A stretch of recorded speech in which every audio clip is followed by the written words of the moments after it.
Votre iPhone vous écoute, sinon il répondrait pas quand vous dites « Dis Siri ».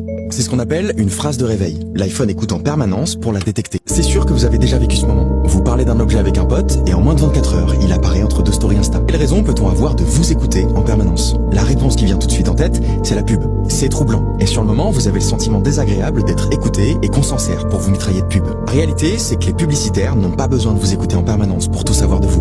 Plus précieux que ce que vous dites, il y a ce que vous faites. Techniquement, c'est pas impossible, mais c'est très peu probable, parce qu'ils avaient dit quelque chose qui sonnait comme Siri. Dans ces enregistrements accidentels, il entendait des transactions de drogue, des opinions politiques, des discussions avec un médecin ou des rapports sexuels. D'après le lanceur d'alerte, il passait ses journées à écouter des gens qui avaient activé Siri sans le vouloir. La question est de savoir, est-ce qu'il le fait? Déjà, il faut se demander, pourquoi faire? Dans le cas des écoutes de Siri, les enregistrements servaient à améliorer son modèle de langage. Il n'y a aucun moyen de savoir si vous en avez fait partie et ce que vous disiez à ce moment-là.